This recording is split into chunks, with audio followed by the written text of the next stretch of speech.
இன்றைக்கு பல பேருக்கு தூக்கம் வராது.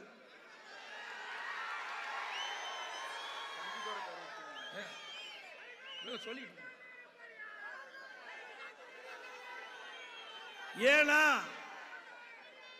கோட்டையிலே இருக்கின்றவரை வீட்டுக்கு அனுப்புகின்ற கூட்டம் இந்த கூட்டம்.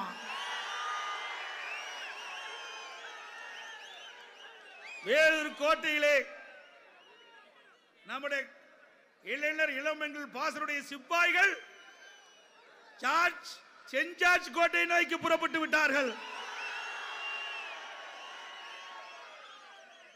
இந்த இளைஞர் பட்டாளங்கள் 234 தொகுதியிலும் வென்று கழக ஆட்சி நிறுவதற்கு அடித்தளமாக விளங்கக்கூடியவர்கள் இங்கே என் முன் இருக்கின்ற இந்த இளைஞர் பட்டாளங்கள்.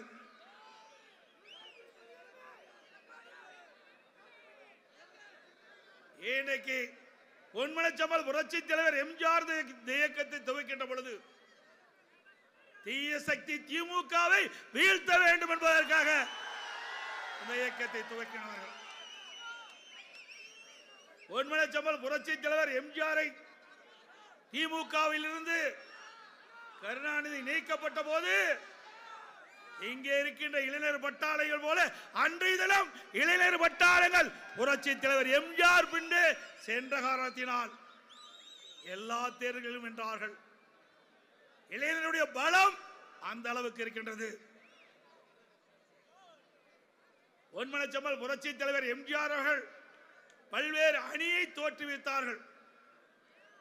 இதையும் புரட்சி தலைவி அம்மா அவர்கள் 2008ஆம் ஆண்டு கழக இளைஞர் இளம்பெண்கள் பாசறை என்ற புதிய அணியை உருவாக்கி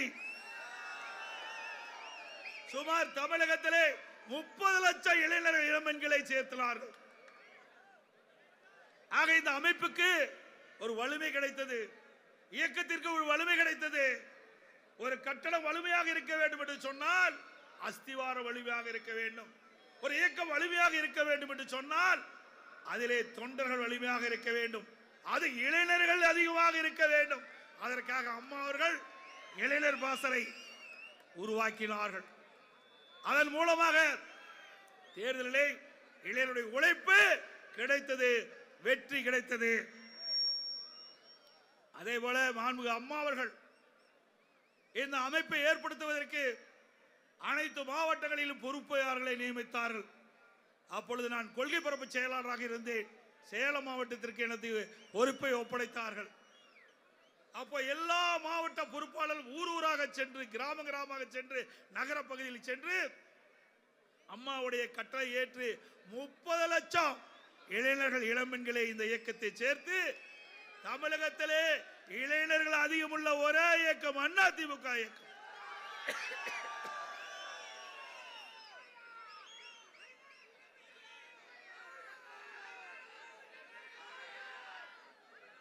இன்னைக்கு இதயம் புரட்சி தலைவி அம்மா இருக்கின்ற பொழுது எந்த எழுச்சியை பார்த்தோமோ அதே எழுச்சி இன்றைக்கு இந்த நிகழ்ச்சியில பார்க்கின்றோம்.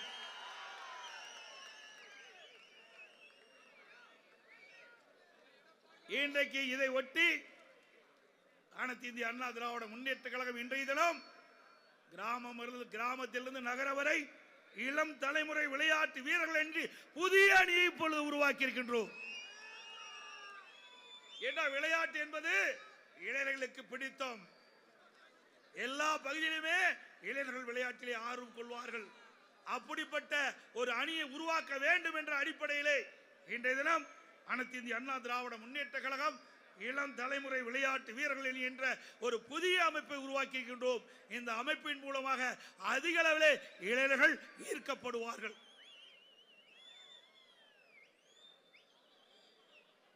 வெற்றியை நாளை சரித்திரம் சொல்லும், இப்படை தோற்பின் எப்படை வெல்லும்.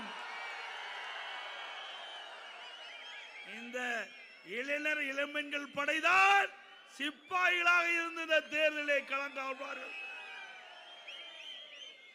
சுவாமி விவேகானந்தர் கூட அப்பொழுது குறிப்பிட்டார், என்னிடம் 100 இளைஞர்களை தாருங்கள், உலகத்தையே மாற்றி காட்டுவேன் என்று சொன்னார். அந்த அளவுக்கு இளைஞருடைய பலம், சக்தி தேவை. அதனால்தான் இந்த அமைப்பை அம்மா அவர்கள் உருவாக்கினார்கள்.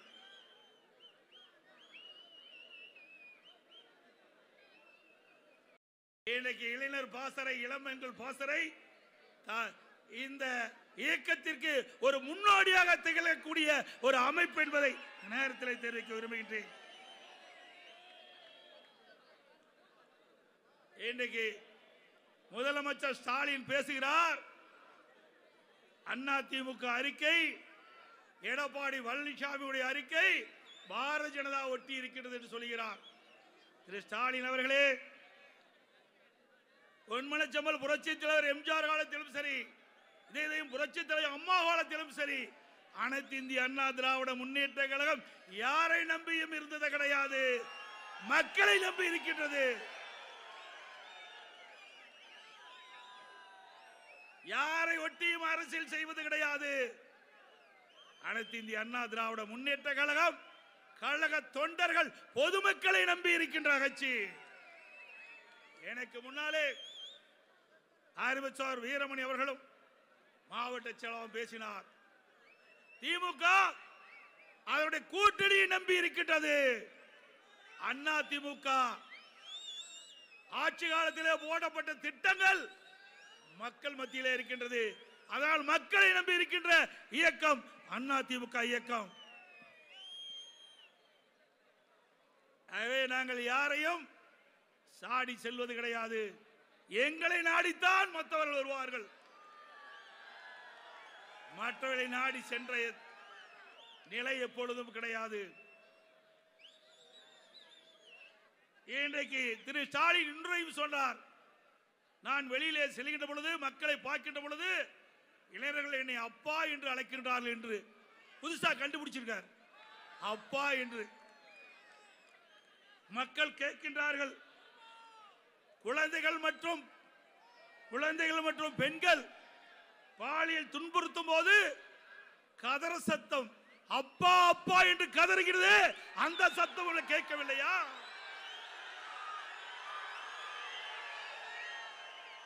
மூன்று வயது சிறுமியில் இருந்து பள்ளியிலே படிக்கின்ற சிறுமி வரை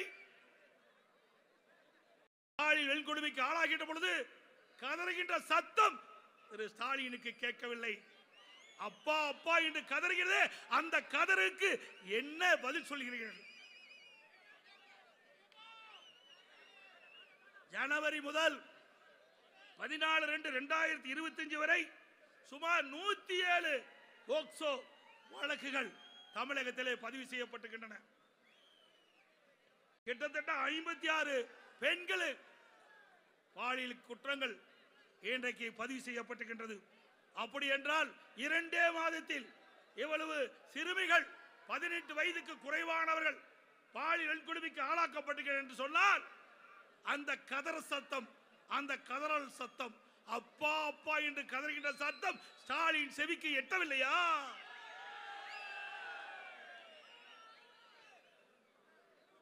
திரு ஸ்டாலின் எதிர்கட்சியாக இருக்கின்ற பொழுது அப்பொழுது பாரத பிரதமர் சென்னைக்கு வந்தார். அப்பொழுது கருப்பு பலவன் விட்டார். கோ பேக் மோடி என்று சொன்னார். ஆட்சிக்கு வந்தார் திரு ஸ்டாலின். இப்பொழுது வெல்கம் மோடி என்கிறார்.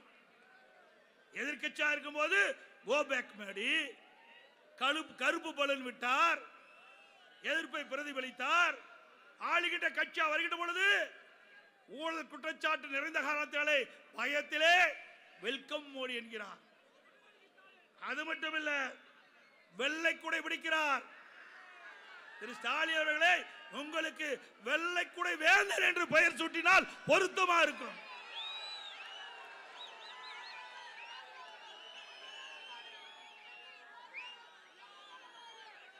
இன்றைக்கு திரு ஸ்டாலின் தலைமையில் இருக்கின்ற திமுக அங்கம் வைப்பது இந்தியா கூட்டணியில்.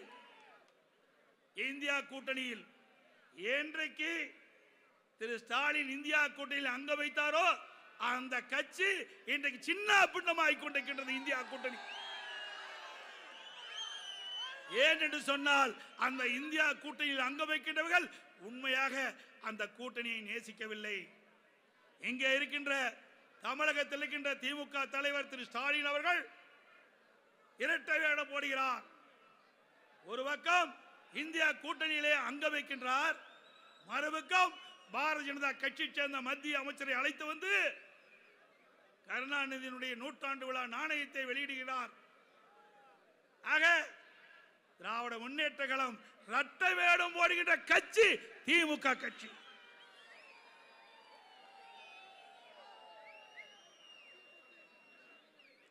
இன்னொன்றையும் சொல்கிறார் திரு ஸ்டாலின், எங்கள் கூட்டணி கட்சியிலே அங்கம் வைக்கின்ற கட்சி எல்லாம் ஒரே கொள்கையுடைய கட்சின்னு.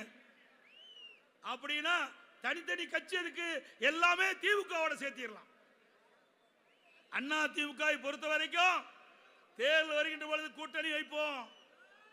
கூட்டணி வேற கொள்கை வேற, கூட்டணி வேற கொள்கை வேற. திமுக அப்படி அல்ல, அதிகாரத்துக்கு வருவதற்கு கொள்கையை விட்டு கொடுக்கின்ற ஒரே கட்சி திமுக கட்சி. கூட்டணி எதற்காக வைக்கிறோம்? ஓட்டுகள் சிதறாமல் இருப்பதற்கு கூட்டணி வைக்கிறோம். கூட்டணி வைப்பது ஓட்டுகள் சிதறாமல் இருக்க. அப்படி சிதறாமல் ஓட்டுகளை வாங்கிட்ட பொழுது வெற்றி கிடைக்கும்.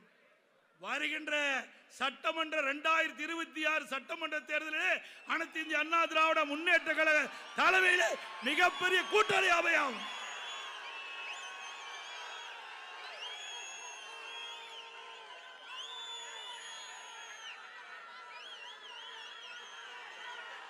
ஏன் என்று சொன்னால் நம்முடைய எங்கே மேடையிலே வீட்டிருக்கின்ற நிர்வாகிகள், இங்கே வரி புரிந்திருக்கின்ற பாசறை சகோதர சகோதரிகள், வெளியிலே இருக்கின்ற பொதுமக்கள் எங்கே சென்றாலும் எப்படியாவது கூட்டணி அமையுங்கள் என்று சொல்லுகிறார்கள். எதற்காக? நாம் வெற்றி பெற்று ஆட்சி அமைக்க வேண்டும் என்பதற்காக. உங்களுடைய அனைவருடைய கோரிக்கையை ஏற்று 2026 ஆண்டு அனைத்து இந்திய அண்ணா திராவிட முன்னேற்ற கழக தலைமையிலே வலிமையான வெற்றி கூட்டணி அமையும் அமையும் அமையும்.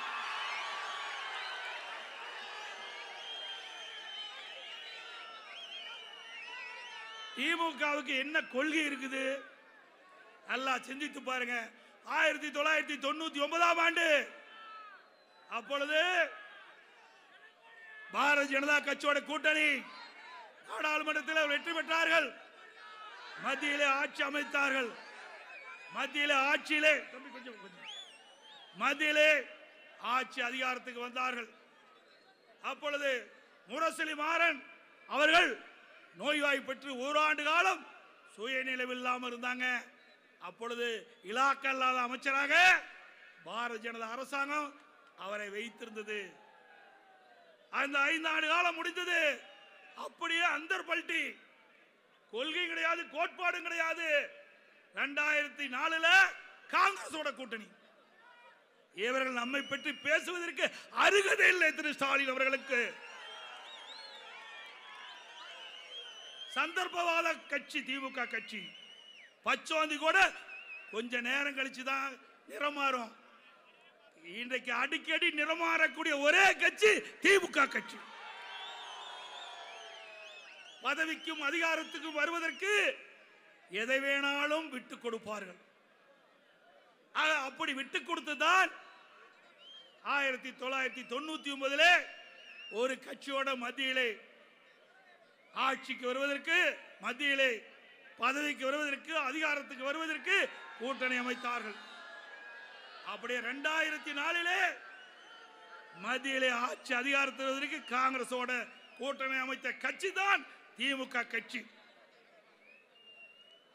இன்னொன்றும் சொல்லுகிறார், இன்றைக்கு மத்தியிலே ஆளுகின்றவர்கள் இன்றைக்கு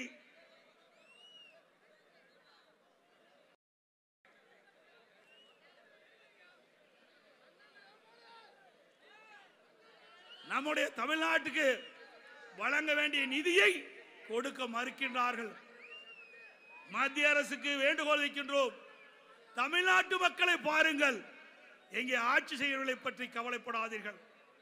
தமிழ்நாட்டு மக்களை பாருங்கள். இன்றைக்கு கல்வியிலே சிறந்த மாநிலம் தமிழ்நாடு. அப்படிப்பட்ட தமிழ்நாட்டு மக்கள் கல்வியிலே மேலும் ஏற்றம் பெற, கல்வி வளர்ச்சி பெற, இளைஞர்கள் அதிக அளவிலே கல்வி கற்க இன்றைக்கு அடித்தளமாக அமைத்துக் கொடுத்த அதிமுக அரசாங்கம் இன்றைக்கு மத்தியில் இருக்கின்றவர்கள் இன்றைக்கு புதிய தேசிய கல்விக் கொள்கையை கடைபிடித்தால்தான் மத்தியிலிருந்து தமிழகத்திற்கு தர வேண்டிய நிதியை ஒதுக்கப்படும் என்று சொல்வது சரியல்ல. மும்மொழி கொள்கையை ஏற்க வேண்டும் என்று கேட்பது, நிர்பந்தப்படுத்துவது சரியல்ல. மத்திய அரசாங்கம் வேறு அண்ணா அவர்களும் பொன்மனச்செம்மல் புரட்சி தலைவர் எம்ஜிஆர் அவர்களும் இதையும் புரட்சி தலைவி அம்மா அவர்களும் எதை கடைபிடித்தார்களோ அதை அம்மாவுடைய அரசும் கடைபிடித்தது. இப்பொழுது அண்ணா திமுகவும் கடைபிடிக்கிறது. தமிழகத்தை பொறுத்த வரைக்கும் இருமொழி கொள்கைதான் கடைபிடிக்கும். எந்த மாற்றமும் கிடையாது. அதே போல இன்றைக்கு 100 நாள் வேலை திட்டம், அந்த 100 நாள் வேலை திட்டத்திற்கு ஒதுக்கப்படுகின்ற நிதி 2112 கோடி வரவில்லை என்று இன்றைய முதலமைச்சர் குறிப்பிடுகின்றார். இதை கேட்க வேண்டிய இடம் மத்தியிலே, இதற்கு வாதாட வேண்டிய இடம் நாடாளுமன்றத்திலே. அங்கே அழுத்த கொடுங்கள். 39 நாடாளுமன்ற உறுப்பினர்களுக்கு தேர்ந்தெடுத்து கொடுத்திருக்கிறார்களோ தமிழக மக்கள், தமிழக மக்களுக்கு கிடைக்க வேண்டிய நிதியை நாடாளுமன்றத்தில் அழுத்தம் கொடுங்கள், நிதியை பெறுங்கள். அதை விட்டுவிட்டு எங்களுக்கு நிதி கொடுக்கலை, நிதி கொடுக்கவில்லை என்று சாக்கு போக்கு சொல்லி அந்த ஏழை மக்களை வாட்டி வதைக்காதீர்கள். 100 நாள் வேலை திட்டத்திலே பணிபுரிகின்ற பெண்கள் பெரும்பாலும் ஏழை பெண்கள். வயிற்றிலே அடிக்காதீர்கள். மத்திய அரசு இந்த 100 நாள் வேலை திட்டத்திற்கு கிடைக்க வேண்டிய நிலுவைத் தொகையை உடனடியாக தமிழ்நாடு அரசுக்கு வழங்கப்பட வேண்டும். இன்றைக்கு திமுக ஆட்சி செய்து கொண்டிருக்கின்றது, அதை நீங்கள் பொருட்படுத்த வேண்டாம். ஏழைகள் பாதிக்கப்படுகிறார்கள். அதை எண்ணி பார்த்து அந்த 100 நாள் வேலை திட்டத்தில் பணிபுரிந்த அந்த பெண் ஊழியர்களுக்கு சேர வேண்டிய நிலுவைத் தொகை உடனடியாக மத்திய அரசு விடுவிக்க வேண்டும் என்று இந்த கூட்டத்தின் வாயிலாக மத்திய அரசுக்கு வேண்டுகோள் வைக்கின்றேன். அதே போல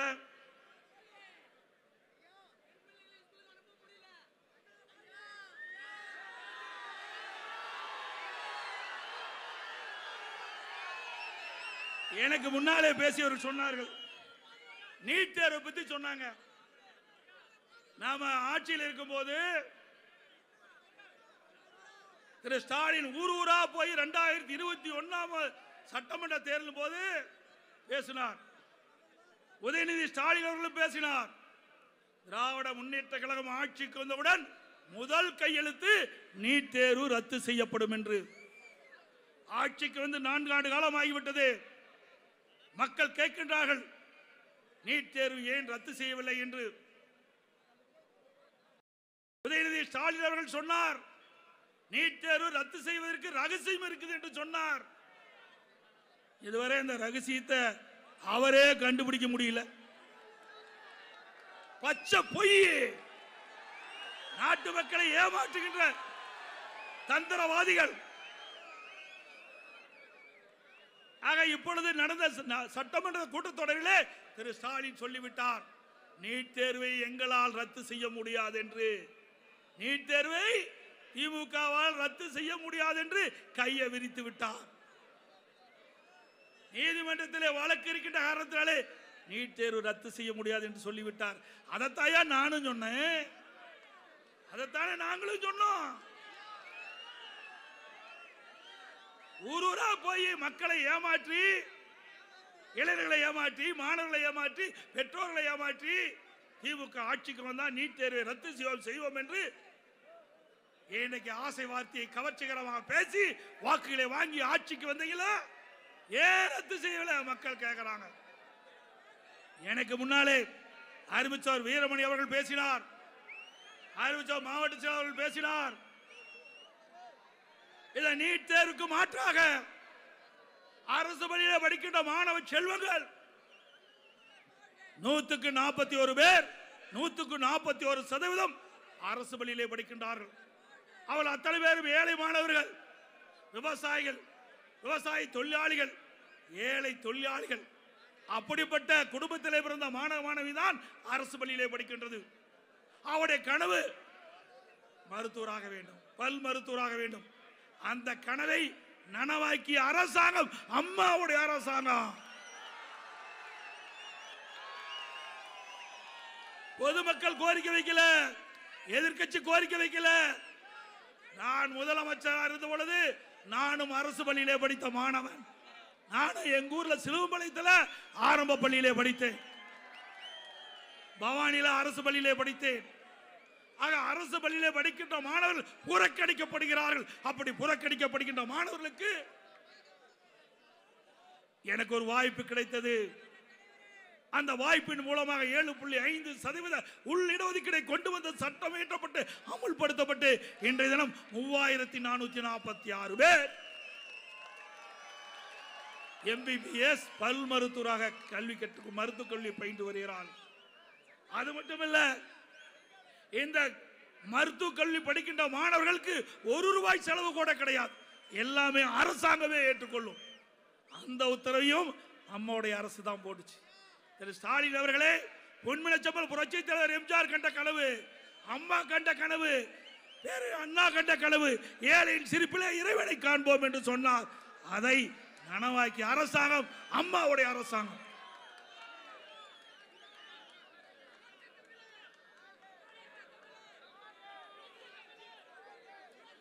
அதே போல விளையாட்டுக்கு முன்னுரிமை கொடுத்தது அண்ணா திமுக.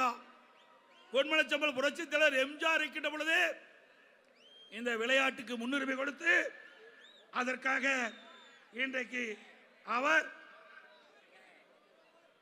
விளையாட்டு வீரர்களுக்கு பரிசுகளை வழங்கினார். மாண்பு அம்மா இருக்கின்ற பொழுது விளையாட்டு ஊக்குவிக்கப்பட்டது. இன்றைக்கு தங்கம் வென்றவர்களுக்கு, உலக அளவில் தங்கம் வென்றவர்களுக்கு 2 கோடி நிதி வழங்கினார். வெள்ளிக்கு 1 கோடி வழங்கினோம். அப்படி விளையாட்டு வீரர்களை ஊக்குவித்ததும் அண்ணா திமுக. விளையாட்டு வீரர்களுக்கு இடஒதுக்கீடு வழங்கியதும் அண்ணா திமுக. அதே போல இன்றைய தினம்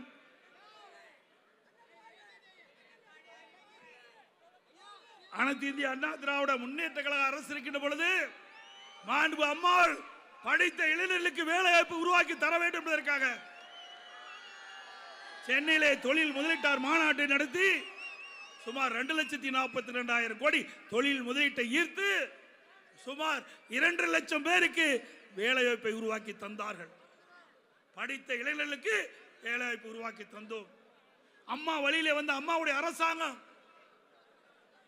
2019 ஜனவரி மாதம் தொழில் முதலீட்டார் மாநாட்டை நடத்தி 304 புரிந்துணர்வு ஒப்பந்தம் போட்டோம். 3,05,000 கோடி தொழில் முதலீட்டை ஈர்த்து சுமார் 5 லட்சம் பேருக்கு நேரடி வேலை வாய்ப்பு, மறைமுகமாக 5 லட்சம் பேருக்கு, 10 லட்சம் பேருக்கு வேலை வாய்ப்பு உருவாக்கி தந்த அரசாங்கம் அண்ணா திமுக அரசாங்கம். அதோடு அனைத்து இந்திய அண்ணா திராவிட முன்னேற்ற கழக அரசு இருக்கின்ற பொழுது, அம்மா இருக்கின்ற பொழுதும் சரி, நான் முதலமைச்சராக இருந்த பொழுதும் சரி, பல்வேறு மாவட்டங்களில் வேலைவாய்ப்பு முகாம் நடத்தினோம். அந்த வேலைவாய்ப்பு முகாமிலே இன்னைக்கு பல்வேறு தொழிற்சாலைகள், நிறுவனங்கள் கலந்து கொண்டு படித்த இளைஞர்களை தேர்வு செஞ்சது. ஒவ்வொரு மாவட்டத்திலும் ஆயிரக்கணக்கான பேருக்கு வேலை வாய்ப்பு பெற்று தந்த அரசாங்கம் அண்ணா திமுக அரசாங்கம்.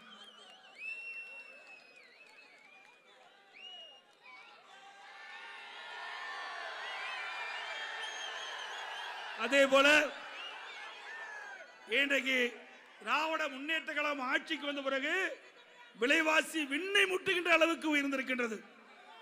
அண்ணா திமுக ஆட்சியில் இன்றைக்கு 1 கிலோ அரிசி 45 50 ரூபாய்க்கு வித்தது. இன்றைக்கு 1 கிலோ அரிசி 70 80 ரூபாய்க்கு விற்கின்றது. அதே போல எண்ணெய் விலை உயர்வு, பருப்பு விலை உயர்வு, இன்றைக்கு மளிகை சாமான்கள் உயர்ந்து ஏழைகள் பாதிக்கப்படுகின்ற அளவுக்கு இன்றைக்கு விலைவாசி உயர்வு. இதையெல்லாம் கவலைப்படுறதே கிடையாது முதலமைச்சர். அதோட மின் கட்டண உயர்வு கேட்க வேண்டியதே இல்லை. 1000 ரூபாய் கட்டினா இன்னைக்கு 2000 ரூபாய் மின் கட்டணம் கட்ட வேண்டிய சூழ்நிலை. 52% மின் கட்டண உயர்வு. ஆண்டுக்கு 5% மின் கட்டண உயர்வு. இன்றைக்கு 3 ஆண்டுகள் ஆயிட்டது மின் கட்டண உயர்வு ஏற்படுத்து. 3 ஆண்டு 5% இன்றைய தினம் 15% மின் கட்டண உயர்வு. ஏற்கனவே 52% மின் கட்டண உயர்வு, இப்பொழுது 15% கூடுதலாக மின் கட்டண உயர்வு. இப்பொழுது கிட்டத்தட்ட 67% மின் கட்டண உயர்வு ஏற்பட்டுகின்றது இந்த ஆட்சியில. அப்புறம் வீட்டு வரி, மாநகராட்சி நகராட்சி பேரூராட்சியில வீட்டு வரி உயர்வு 100% வீட்டு வரி உயர்வு. 1000 ரூபாய் வரி கட்டி இருந்தா இப்ப 2000 வரி கட்ட வேணும். கடை வரி 150 ரூபாய், 150% உயர்ந்து போச்சு. ஏற்கனவே நீங்க 1000 ரூபாய் கடைக்கு வரி கட்டிட்டு இருந்தா இப்ப 2500 ரூபாய் வரி கட்ட வேணும். அதில் குடிநீர் வரி உயர்ந்து போச்சு. இப்படி வரி மேல் வரி போட்டு மக்களை வரி சுமையிலே, வரியை மக்கள் தலைமையிலே, மக்கள் தலையிலே சுமத்துகின்ற ஆட்சி திரு ஸ்டாலினுடைய ஆட்சி. அதோட இன்றைக்கு வருமானம் குறைஞ்சு போச்சு, செலவு அதிகரித்து விட்டது. மக்கள் படுகின்ற துன்பம் திரு ஸ்டாலினுக்கு தெரியல. ஏன்னா திறமையற்ற முதலமைச்சர், ஒரு பொம்மை முதலமைச்சர். பொம்மைக்கு கீ கொடுத்து டக்கு டக்கு டக்கு அப்படி எழுதி கொடுத்து படிக்கிற முதலமைச்சர். இன்றைக்கு ஸ்டாலின் தொலைக்காட்சியில் பேசுறாரு, போதையின் பாதையில் செல்லாதீர்கள் என்று சொல்றாங்க. இளைஞர்கள், மாணவர்கள், பொதுமக்கள் போதையின் பாதையில் யாரும் போக வேண்டாம் என்று வேண்டுகோள் வைக்கிறாராம். இதைத்தாயா நான் சொல்லிட்டே இருக்கிறேன். இந்த ஆட்சி பொறுப்பேற்றதிலிருந்து 6 மாதத்திலிருந்து இந்த போதைப் பொருள் நடமாட்டம் அதிகரித்து விட்டது. பள்ளிக்கு அருகில, கல்லூரிக்கு அருகில, நகரம் கிராமம் வரையும் இன்றைக்கு போதைப் பொருள் நடமாட்டம் அதிகமாக இருக்குது. இதனால மாணவர்கள், இளைஞர்கள், பொதுமக்கள் பாதிக்கப்படுறாங்க. அதை இரும்பு கரம் கொண்டு அடக்க வேண்டும் என்று பத்திரிகையின் வாயிலாக, ஊடகத்தின் வாயிலாக சட்டமன்றத்தில் பேசினேன். செவடகாதில் சங்குவதர் மாதிரி கேட்கவே இல்லை. இப்ப தமிழ்நாடு பூரா போதைப் பொருள் நடமாட்டம் அதிகரித்திருது. எங்க பார்த்தாலும் போதைப் பொருள் விற்பனை. இன்னைக்கு முதலமைச்சரே கெஞ்சறார், போதையின் பாதையில் யாரும் போகக்கூடாது என்று மன்றாடி கேட்கிறாராம். அண்ணா திமுக ஆட்சி இருக்கின்ற பொழுது கட்டுப்பாட்டுக்குள்ள வச்சிருந்தோம். விடியா திமுக ஆட்சிக்கு வந்த பிறகு காவல்துறை ஏவல் துறையாக மாறிவிட்டது. தமிழ்நாடு காவல்துறை ஸ்காட்லாந்து காவல்துறைக்கு இணையாக போற்றப்பட்ட காவல்துறை திமுக ஏவல் துறையாக செயல்பட்ட காரணத்தினாலே இன்றைக்கு போதைப் பொருள் விற்பனை தடுக்க முடியாத ஒரு சூழ்நிலை. இன்றைய தினம் முதலமைச்சரை ஒத்துக்கிட்டார். நான் அன்றைக்கு சொன்னதை சட்டமன்றத்தில் மறுத்து பேசினார். இன்றைக்கு முதலமைச்சரே தொலைக்காட்சியின் வாயிலாக போதையின் பாதையில் யாரும் போகக்கூடாது என்று இன்றைக்கு அவர் அறிக்கை விடுறாரு. அப்படி என்றால் நான் சொல்வது உண்மையாகிவிட்டது அல்லவா? அன்றைய தினமே பிரதான எதிர்க்கட்சி என்ற முறையில், எதிர்க்கட்சி தலைவர் என்ற முறையில் நாடு சீரழிகிறது, மாணவர்கள், இளைஞர்கள் பாதிக்கப்படுகிறார்கள். அதை தடுத்து நிறுத்துவதற்காக நான் வேண்டுகோள் விடுத்தேன். அப்பொழுதே இந்த அரசாங்கம் விழிப்புடன் செயல்பட்டிருந்தால் இன்றைக்கு முதலமைச்சர் இப்படிப்பட்ட செய்தியை ஊடகத்தின் வாயிலாக தெரிவிக்க வேண்டிய அவசியம் இருந்திருக்காது. ஆனால் திறமையற்ற முதலமைச்சர் தமிழகத்தில் ஆளுகின்ற காரணத்தினால் இன்றைக்கு தமிழ்நாடு போதைப் பொருள் நிறைந்த மாநிலமாக காட்சியளிக்கிறது. அதோட இந்த ஆட்சிக்கு வந்த பிறகு எங்க பார்த்தாலும் கொலை, கொள்ளை, திருட்டு, வழிப்பறிவு, பாலியல் கொடுமை நடக்காத நாளே இல்லை. இன்றைக்கு தமிழகத்தில் 1/1/2025 முதல் இதுவரை 141 கொலை நடந்திருக்குது. 141 கொலை 2 மாதத்தில் நடந்திருக்குது. இதுதான் திமுக ஆட்சியுடைய சாதனை. என காவல்துறை செயலிழந்து விட்டது. காவல்துறை திரு ஸ்டாலினுடைய கட்டுப்பாட்டில் இல்ல. ஏன்னா அங்கங்க திமுக காரெல்லாம் கொள்ளையடிக்க ஆரம்பிச்சுட்டான். அதனால காவல்துறை செயலிழந்து கிடக்குது. அது மட்டுமல்ல, இன்றைக்கு நம்முடைய பத்திரிகையில பார்ப்பீங்க, தொலைக்காட்சியில் பார்ப்பீங்க, தங்க விலை என்னன்னு போடுவாங்க, வெள்ளி விலை என்னன்னு போடுவாங்க. இப்ப கொலை நிலவரம் என்னன்னு போடுறாங்க. கொலை நிலவரம் என்னன்னு பத்திரிகையில ஊடகத்திலும் போடுறாங்க.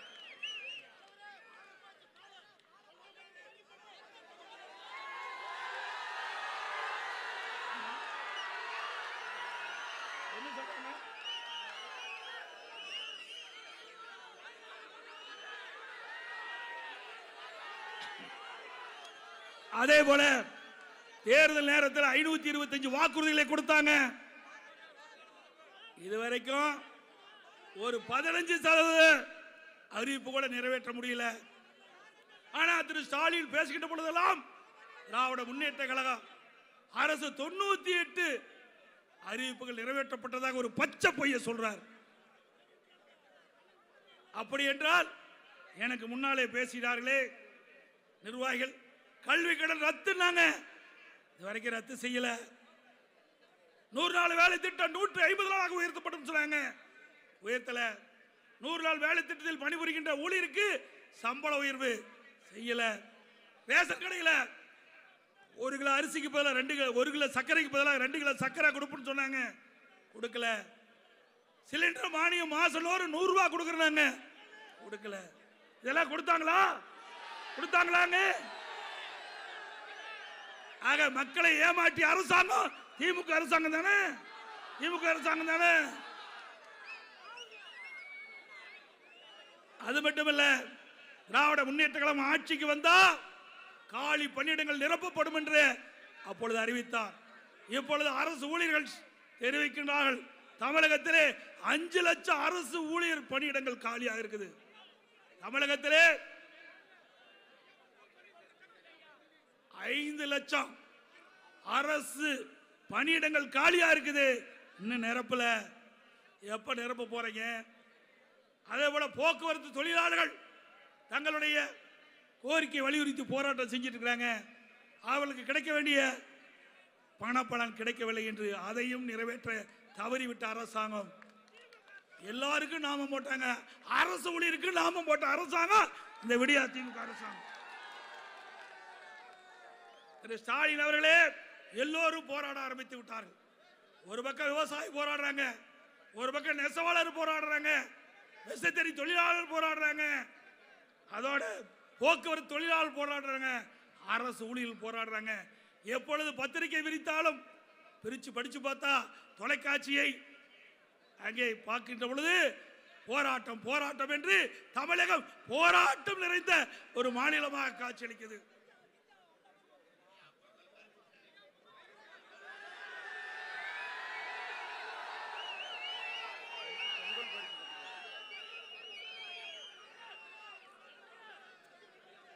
அண்ணா திமுக ஆட்சிக்கு வந்தா பொங்கல் பரிசு நன்றாக கிடைக்கும், மாற்று கருத்தே கிடையாது. ஏன்னா இதையும் புரட்சி தலைவி அம்மா அவர்கள் தான் ஏழை எளிய வீட்டில் கூட தை பொங்கல் வருகின்ற பொழுது அந்த தை பண்டிகையை சிறப்பாக கொண்டாட வேண்டும் என்பதற்கு எல்லா இல்லங்களையும் தை பொங்கல் பொங்க வேண்டும் என்பதற்காக பொங்கல் தொகுப்பை அறிமுகப்படுத்திய தலைவி புரட்சி தலைவி அம்மா. அதை நடைமுறைப்படுத்திய அரசாங்கம் அம்மாவுடைய அரசாங்கம். அதே போல இன்றைக்கு பார்த்தீங்கன்னா திமுக ஆட்சியில் வருவதற்கு முன்பு அழகா பேசினார், ஆட்சிக்கு வந்தவுடன் கடன் எல்லாம் படிப்படியாக குறைக்கப்படும். நல்லா சிந்திச்சு பாருங்க இளைஞர்களே, அந்த கடன்லாம் நீங்க தான் கட்டி ஆகணும், வேற வழி இல்லை. ஸ்டாலின் வாங்குற கடன்லாம் நாம தான் கட்டி ஆகணும், வேற யார் கட்ட போறா? ஆட்சிக்கு வருவதற்கு முன்பு தேர்தல் அறிக்கையிலே குறிப்பிட்டார், திராவிட முன்னேற்ற கழகம் ஆட்சிக்கு வந்தவுடன் நிதி மேலாண்மை அமைப்பை ஏற்படுத்தும், நிபுணர் குழு அமைக்கப்படும், கடன் படிப்படியாக குறைக்கப்படும், நிதி ஆதாரத்தை உயர்த்தப்படும் என்று சொன்னார். ஆட்சிக்கு வந்தாங்க, வருவாய் அதிகரிக்குது. இன்னைக்கு 86,000 கோடி இன்றைக்கு மாநில அரசாங்கத்தில் வருவாய் அதிகம். மத்திய அரசாங்கத்திலிருந்து மைய அரசின் பகிர்வு 24,830 1,10,000 கோடி இப்போது அதிகமாக வருது. 2020-21 அண்ணா திமுக ஆட்சியில் இருந்ததை விட 2024-25 திராவிட முன்னேற்ற கழக ஆட்சியில் 1,10,000 கோடி கூடுதல் வருமானம் வருது. எங்கயா போச்சு? அண்ணா திமுக ஆட்சி வந்தா நோண்டி நொங்கு எடுத்துருவோம், கவலைப்படாத.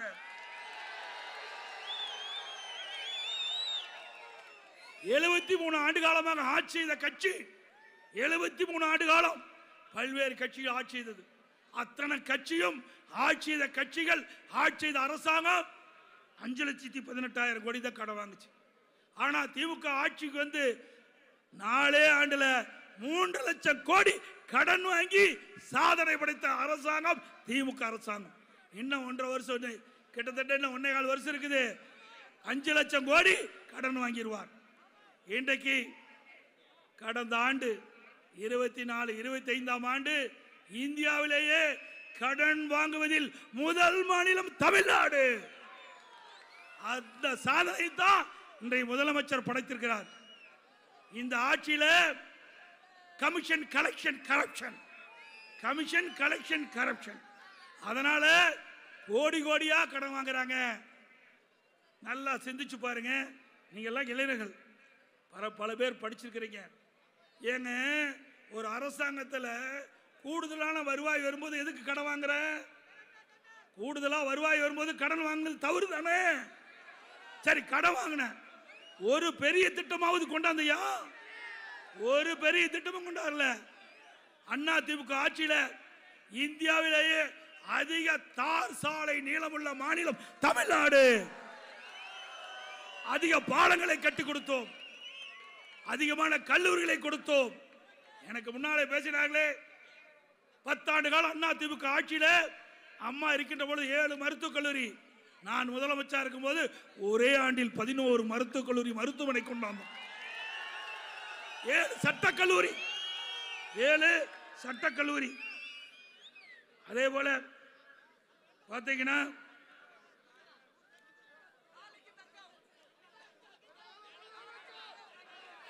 அண்ணா திமுக ஆட்சியில 248 தொடக்கப்பள்ளி, 117 நடுநிலைப்பள்ளி தரம் உயர்த்தப்பட்டது. 1079 நடுநிலைப்பள்ளி உயர்நிலைப்பள்ளியா தரம் உயர்த்தப்பட்டது. 607 உயர்நிலை, 604 உயர்நிலைப்பள்ளி மேல்நிலைப்பள்ளியா உயர்த்தப்பட்டது. இந்த ஆட்சியில ஒண்ணுமே கிடையாது, கிணத்துல போட்ட கல்லு மாதிரி கிடக்குது. இன்னைக்கு அரசு பள்ளியில படிக்கின்ற மாணவர்களுக்கு மடிக்கணினி கொடுத்தோம்.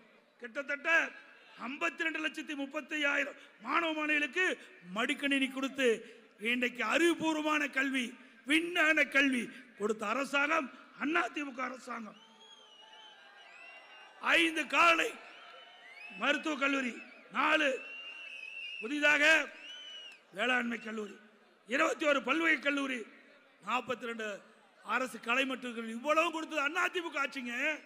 நீ எதை கொண்டாத? ஒண்ணுமே கொண்டாடல. எப்படி இவ்வளவு கடன் வாங்கின?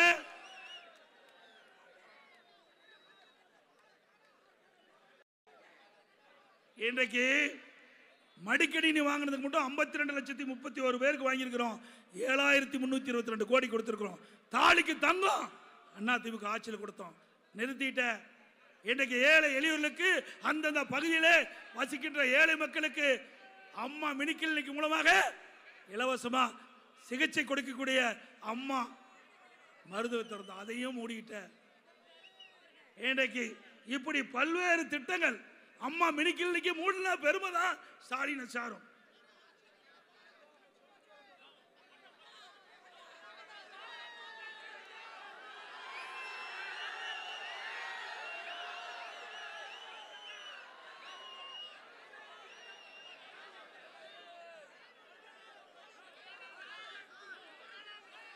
இன்றைக்கு இந்தியாவிலேயே எத்தனை கட்சி இருக்குது?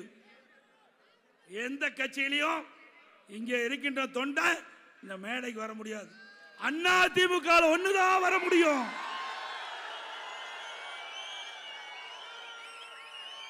நான் ஒரு 25 ஆண்டுகளுக்கு முன்பு உங்களை போல் தலைவர்கள் பேசுவதை இங்கே நின்று கேட்டேன். இப்பொழுது இந்த கட்சியினுடைய அடையாளத்தால் உங்கள் முன் பேசுகின்ற பாக்கியம் அண்ணா திமுக தந்திருக்குது. எந்த கட்சியிலாவது நடக்குமா? நான் ஒரு கிளைக்கழக செயலாளராக என்னுடைய பணியை துவக்கினேன். ஒன்றிய பொறுப்பு, மாவட்ட பொறுப்பு, மாநில பொறுப்பு, பிறகு எம்எல்ஏ, எம்பி, அமைச்சர், முதலமைச்சர், பொதுச் செயலாளர், இப்படி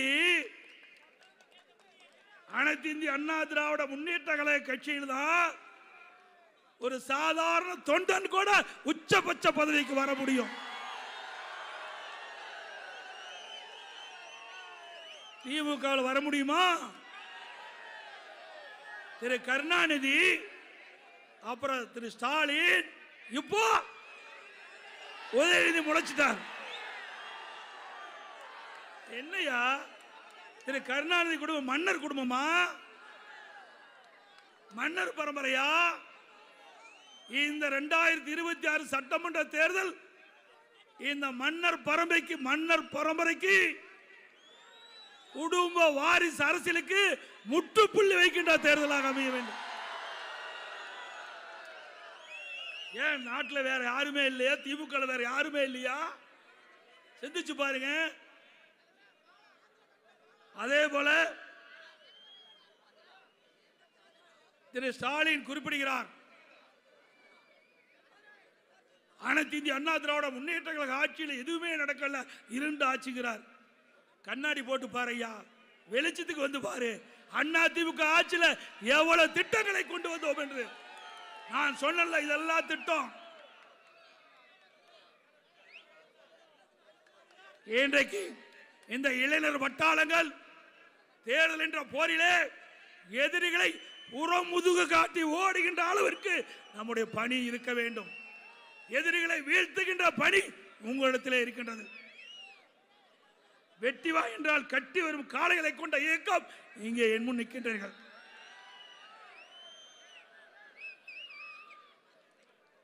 உண்மை இதயம் புரட்சி தலைவி அம்மா அவர்கள் இந்த பாசறை அமைப்பை ஏற்படுத்துகின்ற பொழுது இந்த இளைஞர் இளம்பெண்கள் பாசறையின் மூலமாக இயக்கத்திற்கு புது ரத்தம் பாய்ச்சப்படும் என்று தெரிவித்தார்கள்.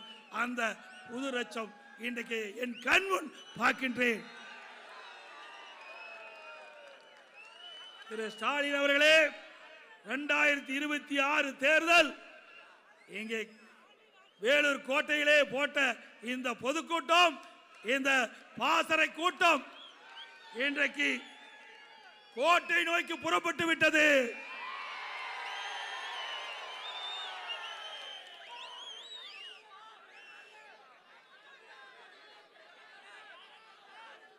இன்றைக்கு இந்த இளைஞர் பாசறை இளம்பெண்கள் பாசறை லட்சிய மாநாடு இதற்கு ஒரு சான்றாக அமைந்திருக்கின்றது.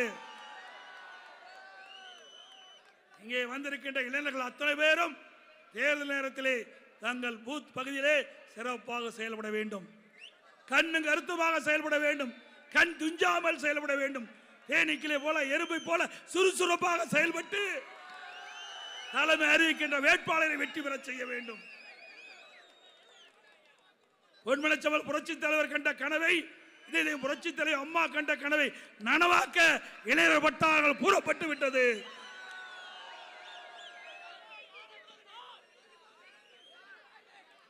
அதே போல இன்றைய தினம் திராவிட முன்னேற்ற கழக அரசு பல தில்லுமுள்ளுகளை செய்ய ஆரம்பித்து விட்டது. இப்பொழுதெல்லாம் வாக்காளர் பட்டியல் கொடுக்கப்பட்டு விட்டது. எல்லா தொகுதியிலும் கிட்டத்தட்ட 10,000 to 20,000 போலி வாக்காளர்களை சேர்க்கப்பட்டிருக்கிறார்கள். சிந்தித்து பாருங்கள் அருமை சகோதரர்களே, இளைஞர் பட்டாளங்களே, நீங்கள் விழிப்போடு செயல்பட வேண்டும். ஒவ்வொரு சட்டமன்ற தொகுதியிலும் 10,000 to 20,000 போலி வாக்காளர்களை சேர்க்கப்பட்டிருக்கிறார்கள்.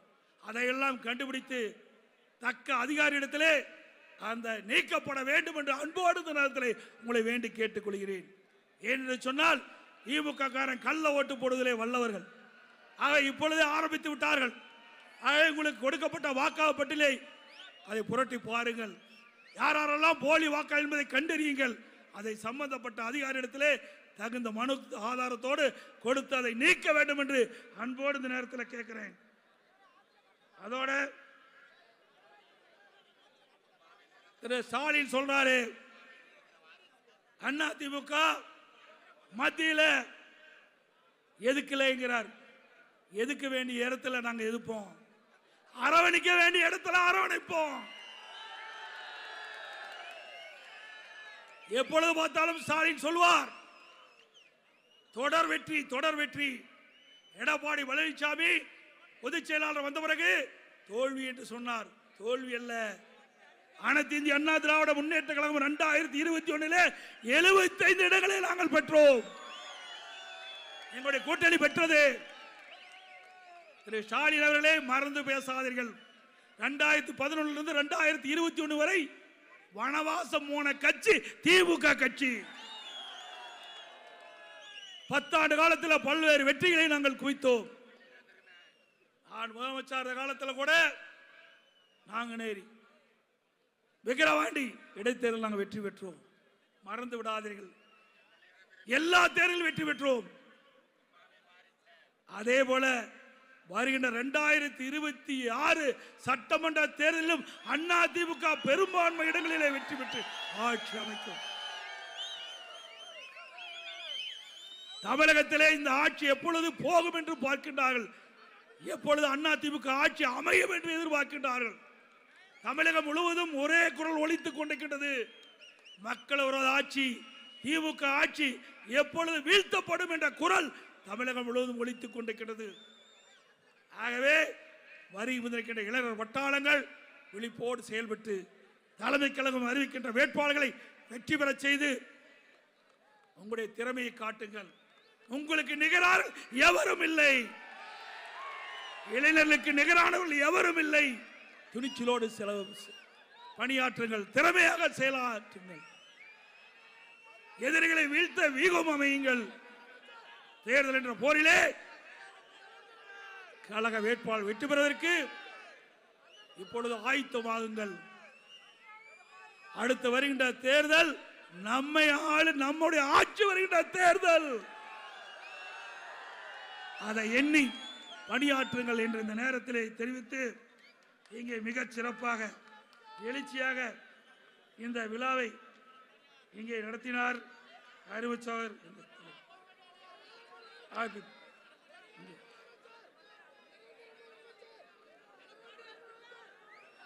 மாநில பாசறை செயலாளர் அறிவுச்சவர் டாக்டர் விபிபி பரமசிவம் முன்னாள் எம்எல்ஏ அவர்கள் அழகாக அற்புதமாக இன்னைக்கு தமிழ்நாடு வேலூரை நோக்கி பார்க்கின்ற அளவிற்கு அற்புதமான இந்த இளைஞர் இளம்பெண்கள் பாசறை லட்சிய மாநாடை வேலூர் மண்டலத்திலே நடத்தி வெற்றி கண்டிருக்கின்றார். அவருக்கு என்னுடைய வாழ்த்துக்களையும் பாராட்டுகளையும் தெரிவித்துக் கொள்கிறேன்.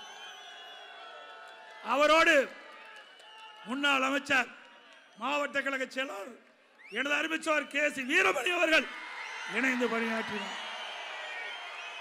அவருக்கும் நன்றியை தெரிவித்துக் கொள்கிறேன். அதோடு மாநகர மாவட்ட செயலாளர் அப்பு அவர்களுக்கும் நன்றியை தெரிவித்துக் கொள்கின்றேன்.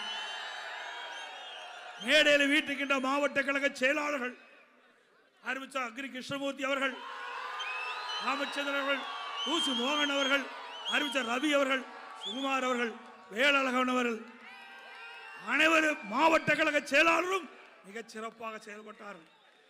அதே போல பாசறை மாவட்ட செயலாளர் 10 மாவட்ட பாசறை செயலாளரும் சிறப்பாக செயல்பட்டார்கள். அத்தனை பேருக்கும் பாராட்டுகளையும் நன்றியும் தெரிவித்து, இன்றைக்கு இந்த பாசறை எழுச்சி மாநாடு தமிழகத்திலே ஒரு வெற்றி அமைவதற்கு அடித்தளம் அமைத்த மாநாடு என்பதை பறைசாற்றி மிகச் சிறப்பாக எழுச்சியாக இந்த நிகழ்ச்சியை நடத்திய அத்துணை நல்ல உள்ளங்களுக்கும் நன்றி தெரிவித்து, அருமை இளைஞர் வட்டாளங்களுக்கு நன்றி தெரிவித்து விடைபெறுகின்றேன். நன்றி.